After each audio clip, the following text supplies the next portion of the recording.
Thank you, Ren, for the introduction. Great, fantastic. So good morning, everyone. So today I'll talk about recent work, STIR, Reed-Solomon proximity testing with fewer queries. It is quite related and a good follow-up to Svastik's talk because it is specifically about retesting, as we'll see in a moment. This work is joint work with my wonderful colleagues, Gal Arnon, Giacomo Fenzi, and Elon Yogev. All right, so the setting is that we are interested in constructing efficient, succinct, and interactive arguments, SNARKs. Here, the main efficiency goal is you want a small proof or succinct proof. That means in this context that the size of the proof string sent from the prover to the verifier is, say, for example, much smaller than the witness for the instance that you're considering.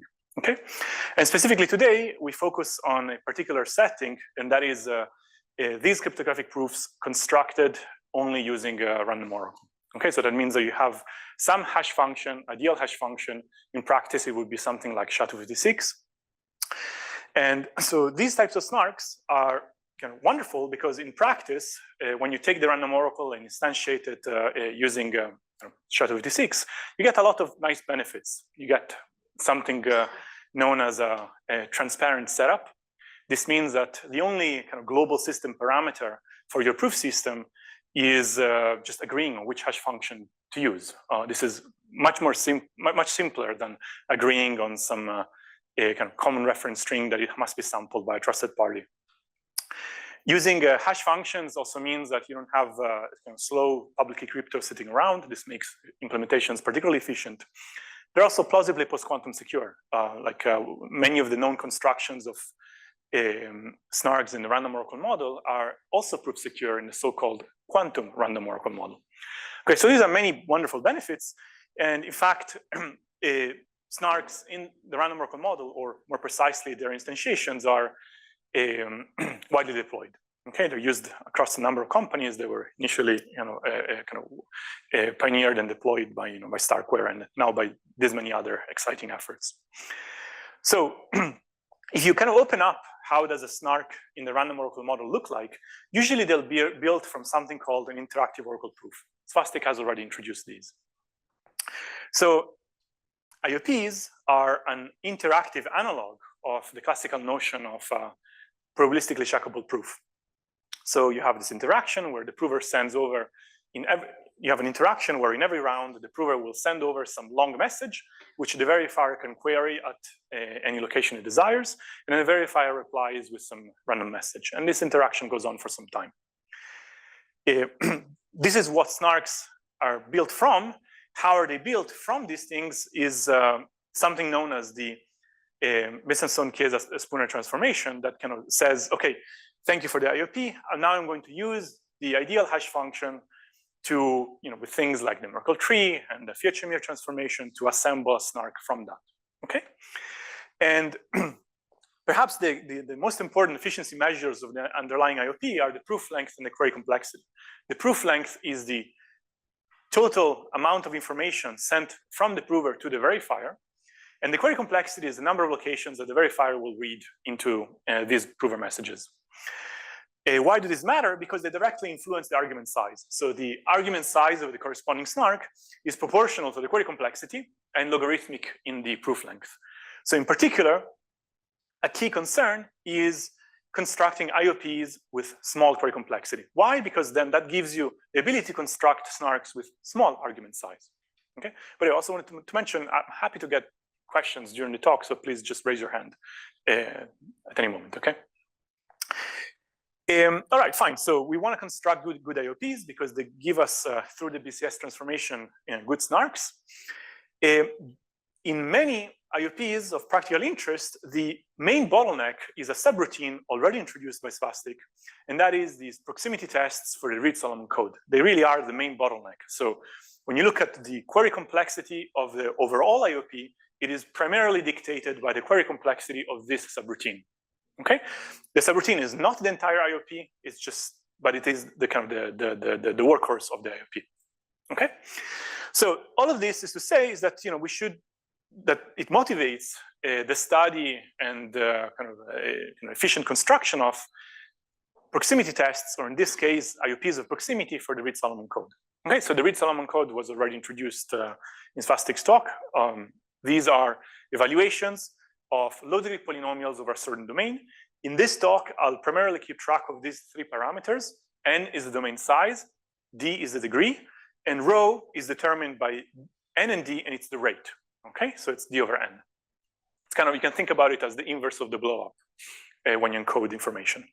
There is some implicit finite field which must satisfy some properties, like Svastik alluded to. N and D generally have powers of 2. But so, yeah, these are just mostly technicalities. All right, great. So an IOP of proximity, you're given this function. You want to test whether it is indeed a code word or far from it. And the way that the prover is going to help the verifier do that is they're going to exchange messages. And however, the verifier has the power to query the prover's messages at specific locations. Okay, great. So these are, and then you have the usual completeness and soundness conditions. If F really is indeed low degree, then the verifier should accept, the prover should make the verifier accept with probability 1. If F is far from low degree, then the verifier should accept with small probability. A small technicality here is that not only do you want the acceptance probability to be small, but you want a much stronger notion of soundness known as round by round soundness to be small. Okay, this is something needed for essentially Fiat-Shamir to make sense, to be secure. All right, so it's important in all of these IOP constructions, not only that soundness error is small, but moreover, the round by round soundness error is also small. Okay, something important to keep in mind. Great, so this is to say that, okay, we want good SNARKs. Good SNARKs come from good IOPs. Where do good IOPs come from? Well, several places, but primarily they come from good IOPs of proximity for the Reed-Solomon code. Okay, so now we're down into this kind of very well-defined, nice mathematical question. And you have already seen an example of a design of an IOP of proximity that is the Fry protocol. Okay, so today I will tell you about an improvement on the Fry protocol. Okay, and so I'll tell you now kind of what we achieve in this work. But so far so good. Any questions? Good. All right. So what do we get? So as Svastik alluded to, constructions of these IOPs of proximity have a reduction flavor. You start with some problem of a certain size, and you try to kind of reduce it to roughly the same problem, maybe some smaller size, and you keep doing that until the problem has constant size, and you can just send over the polynomial, and the verifier can just directly check, yes, it's low degree. This reduction creates a round complexity. So in this case, what we achieve in this work is precisely the same round complexity in proof length as in the Fry protocol. So in each round of the reduction, you have the problem size. You start with problem size D, that's the degree. You will need log D rounds, okay? And each time the prover will send something of size n, then n over 2, n over 4, all of these things add up to, say, to n, so that's a linear proof length. What we improve upon is query complexity. Okay, so now we get this expression, may look a little bit ugly, but let me parse it for you, okay? So there are 3 parameters here that appear. One is the degree, D, okay? So you want to be exponentially better than the degree. You also have the rate. Think of the rate as a constant, so let's just ignore it for now. And then, of course, you also have the security parameter. Remember that ultimately, we need to have small round by round soundness error. Okay, so if you want soundness error to be 2 to the minus lambda, that is going to be reflected somewhere in your query complexity. And here, the query complexity is going to be lambda times log of D plus log D. Okay? Okay, fine, whatever, just some expression. Let me compare it against what Fry achieves. Fry gets the product of the main terms. So it's lambda times log D rather than lambda plus log D. Okay, so this is the asymptotic improvement. And hopefully now the expression, at least maybe if it doesn't make sense standalone, at least they make sense in comparison to one another. Okay, so the improvement is in the query complexity. There is this curious kind of appearance of the square root of the rate, square root of rho. This has to do with what is known today about the list decoding properties of the Reed-Solomon code. For both protocols, there is a conjecture that one can consider to improve both protocols simultaneously. And if you're willing to assume some properties that are currently not proven about the Reed-Solomon code, you can replace in both cases the square root of the rate with just the rate. Okay. In both places. So both there is a. Where is the laser? Ah, here, there we go. So it appears here and here. So in both places, it can go away. This one is also can be made to be improved. This comes out with basically, in general, the query complexity will depend on the distance, but the distance is set by the preamble of the protocol, and you can set up the preamble to get an even better distance under that assumption. Okay, so this is what we achieve. And so today I will tell you some numbers about this protocol, and then how does this protocol look like in comparison with the Fry protocol. Okay, so that's all we're going to do in the next 15 minutes. More questions about the result itself? Okay, so we have implemented this protocol using ArcWorks as a backend. We implemented both Fry and Stir in the very same code base with the very same kind of underlying building blocks. So we're comparing apples and apples. And what we get is that not only do we have better asymptotics, but when you kind of reveal the underlying constants and you measure them, you do get fewer queries. These fewer queries after the compilation will lead to smaller argument size. It will also lead to, because remember that in the compilation, you kind of add Merkle trees and the Fiat-Shamir transformation. So the resulting argument verifier will also be tasked with evaluating hash functions, SHA-256, some number of times, okay?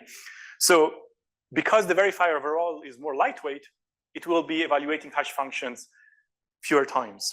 This is great because less verifier hash complexity means that when you use the verifier recursively, it is faster and more recursive friendly, right? Because when you express the verifier as a circuit, now using much fewer invocations of SHA-256 means that the verifier as a circuit is also much smaller, okay? The prover runtime is rather similar. We'll see graphs in a moment. And overall, the improvements of Stir over Fry improve as the degree increases and as the rate increases. Okay, so here are some numbers with a target of 128 bits of security. Let's say, for example, we're trying to logically test the Reed-Solomon code with the degree 16 million and rate 1/4. And let's say that we are looking at not the query complexity, but the resulting argument size after compilation, okay? And on one hand, we see what Fry achieves, which is let's say around 170 kilobytes, and Stir it's around 110, okay? You can also count the number of SHA-256 invocations, again, after compilation. There is 3,500 for Fry and 1,800 for Stir. We can look at what happens if we increase both degree and rate. For example, we can go to degree 1 billion and rate 1/2. And you see here the improvement in argument size is 2.5. And the improvement in number of hash invocations is almost threefold. Okay, these are just some data points, but you can look at graphs. For example, in the top left, you can see argument size as a function of degree as degree exponentially increases. The red line is Fry. The blue line below it is Stir. You see that not only the blue line is below the red line, but moreover that you see the different asymptotics because they're growing at different speeds. Okay. Ditto for the verifier hash complexity. In the bottom left, you can see the prover time, and you see that very similar. And the verifier time, something interesting happens that due to some additional kind of logic. When the degree is sufficiently small, the Stir verifier is slightly more expensive. But as the degree increases, this flips and these asymptotics kick in. Okay, so all of this to say is that the asymptotic improvement is perceived in sort of concrete experiments in a prototype implementation. Okay, great. So this is just what I've told you is, hey, there's a new Logri test called Stir. It has better query complexity than Fry, including in practice. Now I want to tell you about how to assemble it. Before I do that, any questions? Yeah. So I think somebody's going to take your microphone first. There's a question over there. Can you give some intuition as to how the queries are fewer? Oh, yes, that is exactly what I'm gonna. Okay. So the question is, why are there fewer queries? There's a reason, and we're gonna see it now. Okay, thank you. Yeah. Good. All right. So we have 10 minutes for that. I think we can do that. So, all right. So Svastika has already talked about this operation. In his talk, it was called sketching. Here it's called folding, whatever. It's the same operation. We're just going to review it, and we're going to talk about it. So it's a randomized reduction from proximity testing to a Reed-Solomon code with parameters n, d, and rho to a smaller Reed-Solomon code, where now both the domain and degree have been reduced by the same multiplicative factor k, and therefore the rate remains the same. And the way it works is that you have the function that you want to test. The verifier sends over a random field element, and this defines a smaller function that we call it the fold of the function around alpha. It's defined over a smaller domain of size n over k. In Svastik's talk, you've seen the case of k equals 2. That is when you consider the odd and even parts of the function, you add them up with the coefficient alpha. But this can be defined for a more general case that are powers of 2, okay, to shrink the domain more than a half. This is actually important for today. The way that folding, the properties of folding, Svastik has already went over them. It's local. Any point of the fold function can be kind of recomputed from a small number of points from the original function. And it's distance preserving. If the function you start from is far from the bigger Reed-Solomon code, then with high probability over the choice of alpha, the folded function is far from the smaller Reed-Solomon code. Okay, this is again the properties of sketching that you've seen in Svastik's talk. Great. So this is just, we have the notation to talk about it in this talk. The Fry protocol mostly concatenates this reduction. So it says, okay, we start with a function. The verifier sends over this random field element alpha.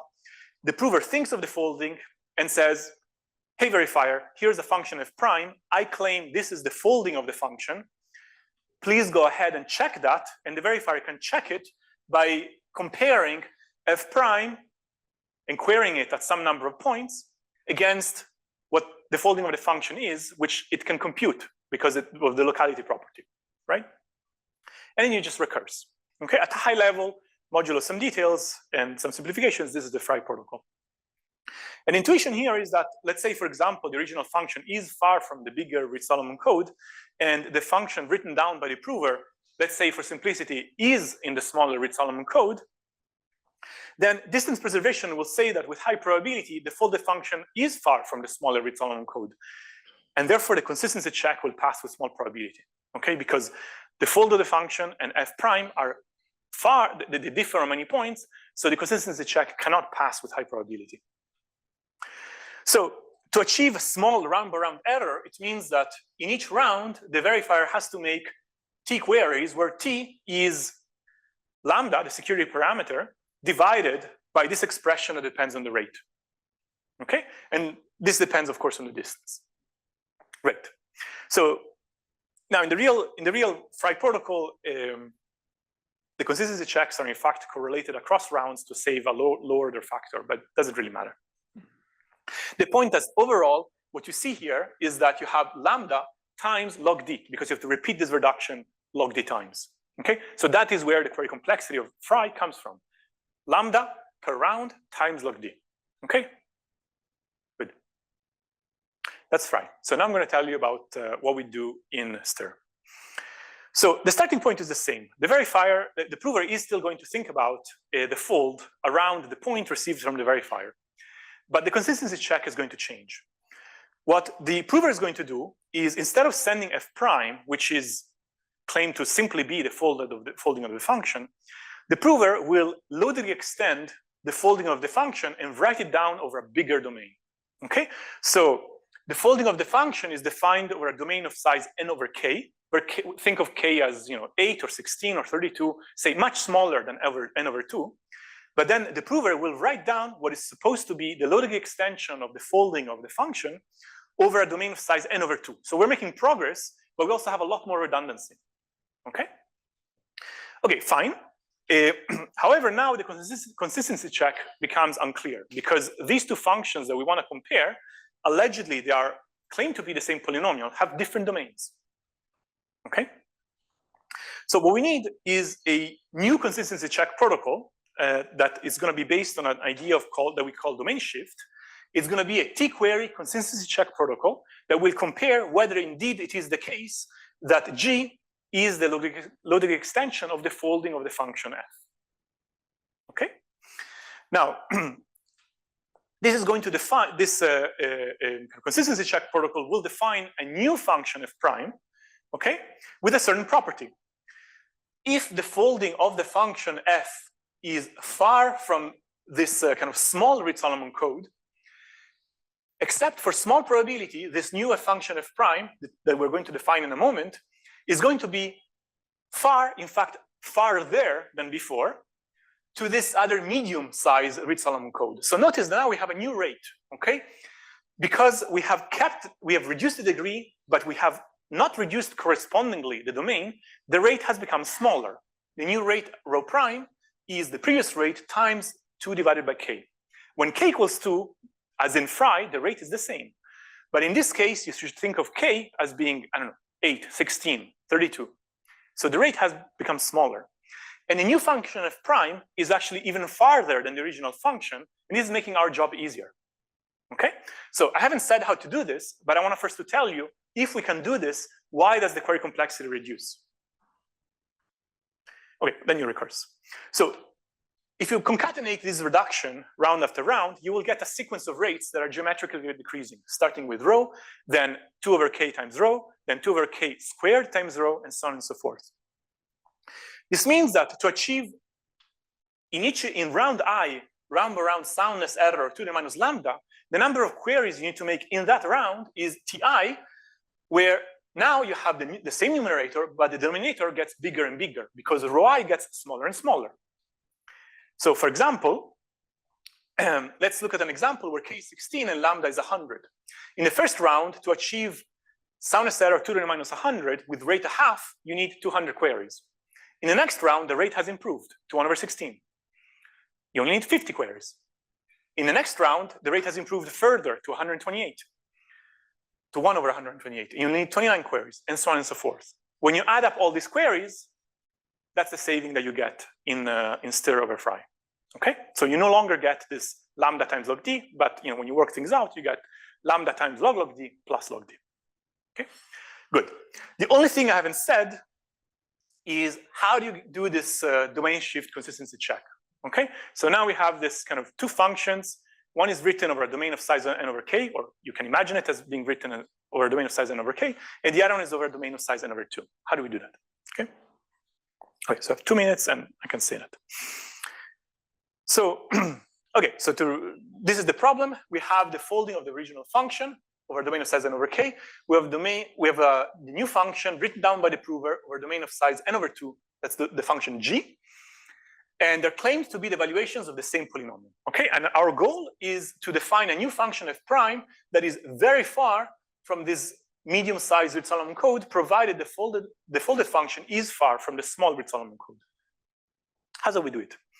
So let's make a temporary assumption, and let's say that there is only a unique polynomial, there's only a single polynomial p that is close to g. Okay?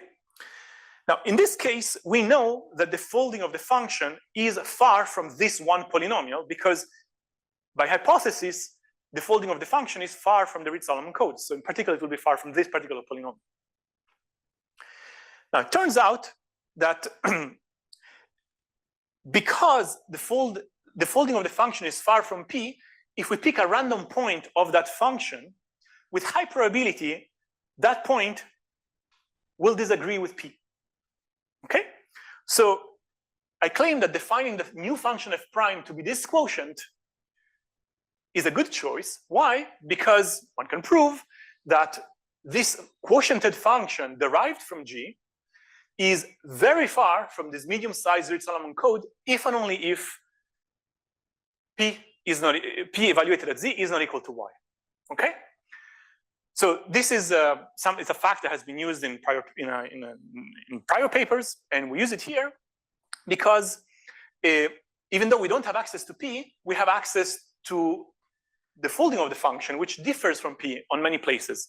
So if we define f prime that way, we obtain that with high probability, it will be the case that the y that we read in that location is not the correct value of P, in which case f prime will be very far from this medium-sized read-Solomon code. Of course, one value of z may not be enough. We'll take a few more, and we'll get our small error. There are some, because I'm quotienting, I'm actually off by 1 in the degree. These things can be fixed with degree correction. Okay, so I'm at the end of my time. I will not talk about how you relax the assumption. I'll simply conclude.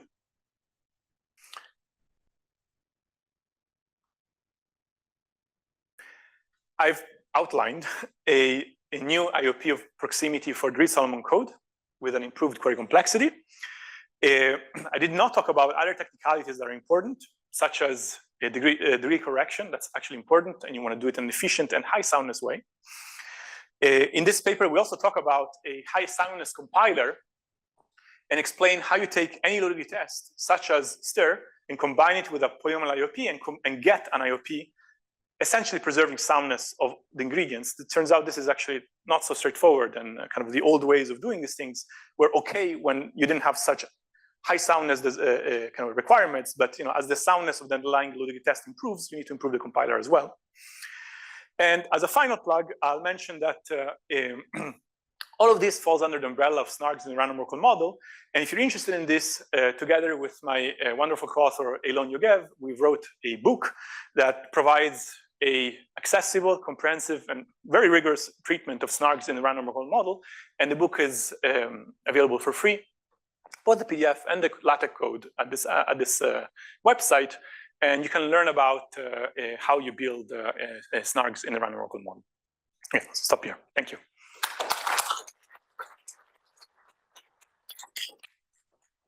Okay, thank you, Ale. Thank you.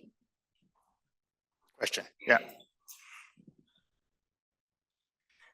Thanks for the talk. I wonder if you could give some intuition or an example of what can go wrong if an IOP is not round by round sound, where Fiat Shamir will fail.